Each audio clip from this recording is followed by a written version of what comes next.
Bonjour. Le titre de mon intervention, c'est Adolescence, malaise et acting out. L'adolescence est une transition chargée de risques. L'adolescent escalade le pont d'une vraie vie où le risque prend un sens vital tout en déniant le danger encouru. Se mutiler, addicter, se noyer dans un échec répétitif, s'isoler, pourrait définir le malaise des adolescents.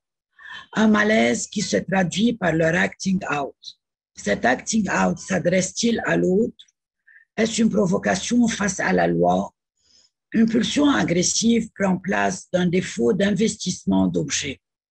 Thanatos est-il incarné en ce père réel, pris comme idéal chez l'adolescent, afin pour lui de maintenir sa jouissance?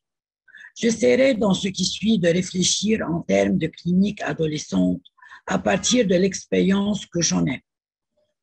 L'adolescence est l'après-coup de l'infantile et juste après la phase de latence.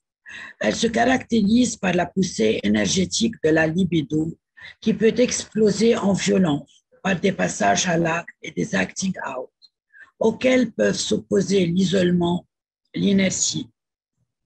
Ainsi, les adolescents pratiquent des activités à risque ou bien à l'inverse, ils présentent des apathies. Cet amalgame traduit cette période de souffrance, une souffrance imbibée de violence envers soi-même autant qu'envers l'autre. Bergeret, dans Violence fondamentale, décrit la violence en tant que force pulsionnelle vitale. L'adolescence se caractérise aussi par l'activation de la pulsion de mort, voire la destructivité au sens freudien. Pour Lacan, la pulsion de mort s'est logée dans la physique moderne.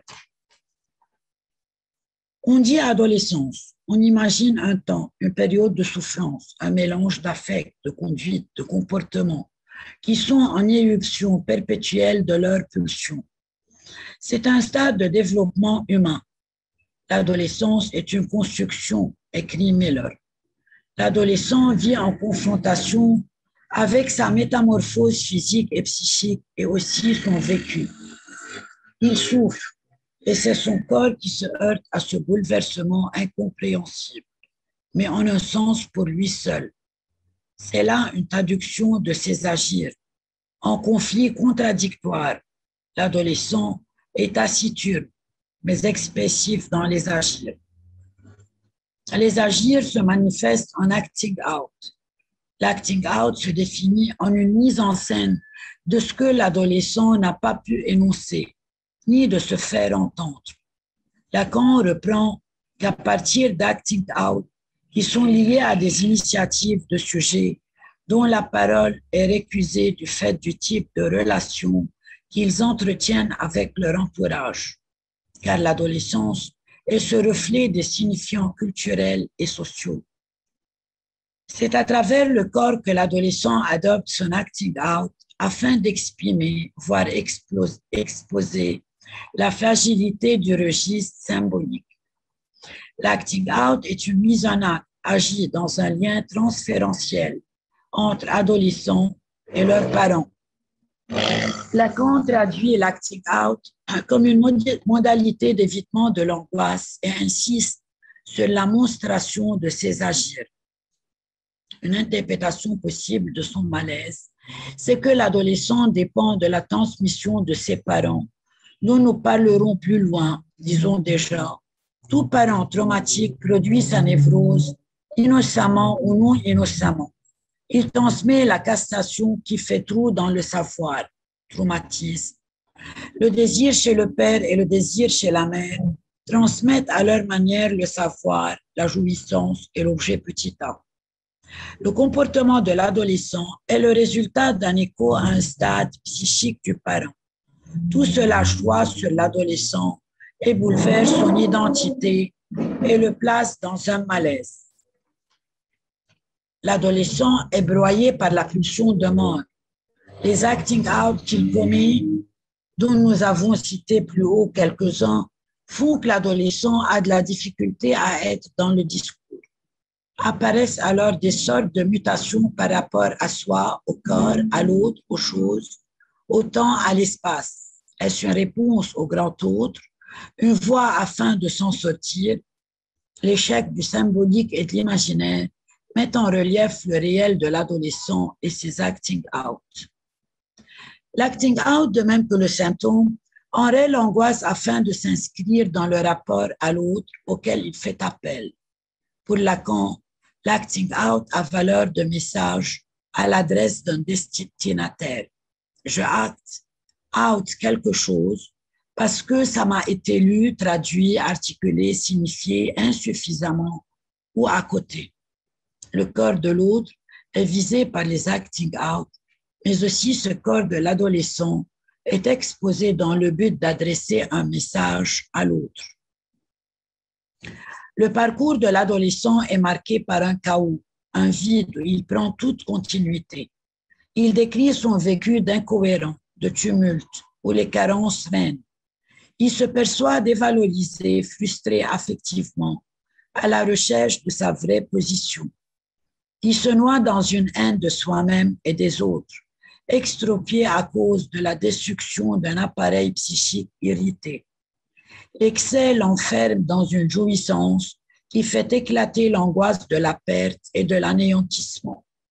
Ici s'installe la répétition de ses agirs, réitération amarrée au se faire croire que l'illusion de ce qu'il imagine existe en vrai. La vie de l'adolescent est marquée par le destin familial. Il faut se demander sur le sens de sa place dans le mythe familial. En fait, il se peut que l'adolescent remplisse une certaine fonction de support des fantasmes des parents. Il arrive qu'il devienne la voie narcissique vers le paradis perdu de ses parents, dont la métonymie du monde pour chacun serait l'objet petit a, voire le phallus, l'objet de la jouissance, le symptôme du couple parental, le symptôme de la subjectivité de la mère. L'adolescent essaie de traiter son manque à être, manque que chacun fabrique dans sa singularité. Par son acting out, est-ce qu'il pourra faire un compromis entre sortir de la scène maternelle afin de rencontrer le père symbolique? Je commence d'abord par ce cas où l'acting out est le retirement social d'une adolescente. Bdour a 14 ans. Elle est en surpoids remarquable. Elle récuse toute apparence féminine. Elle a peur de révéler sa propre identité. Elle tente à tout prix de cacher sa féminité. Elle trouve l'introversion et la phobie sociale comme refuge à sa transidentité. Cette transidentité justifie l'absence scolaire depuis une année, un sentiment d'être un garçon dans un corps féminin.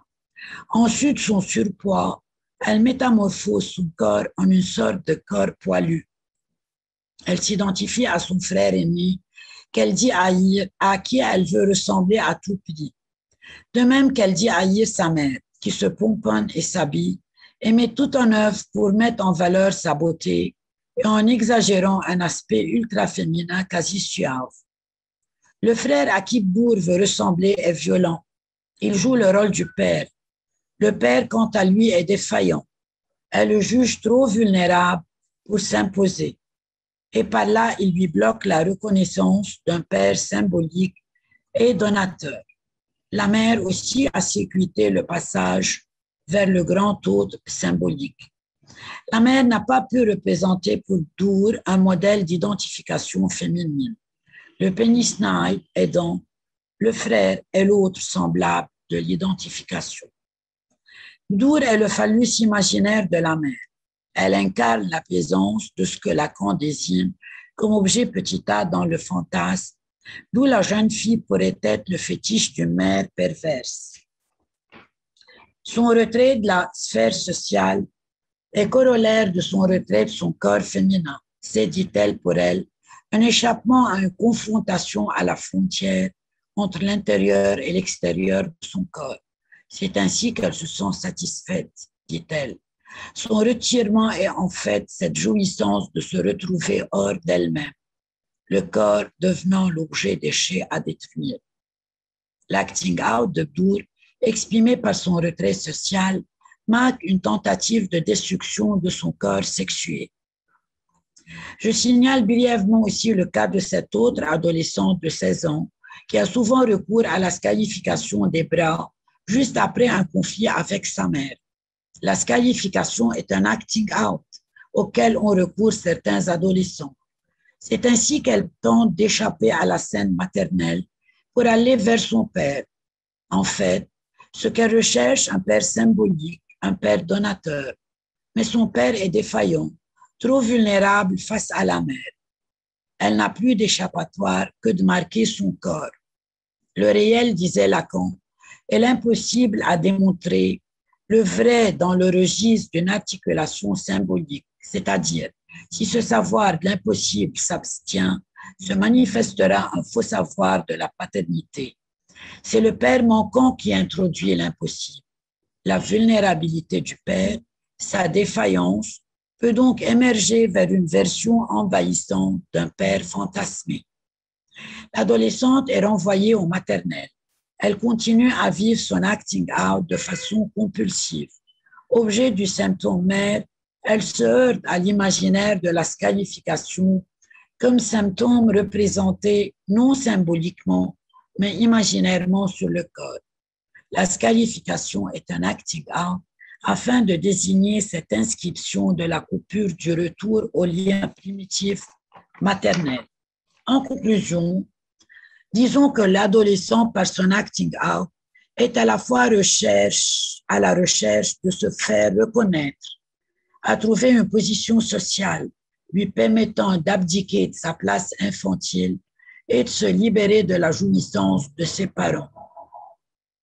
Forger signale que l'adolescent se voit dès lors privé par l'autre de la reconnaissance de sa division subjective, privé de ce qui est le vecteur de son énonciation, privé de la référence au signifiant manquant de l'autre qui lui permettrait de se situer comme sujet à l'égard de ce signifiant.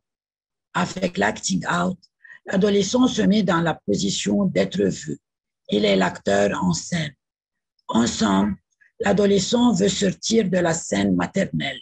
Le père n'est pas là, donc il use d'acting out. Merci.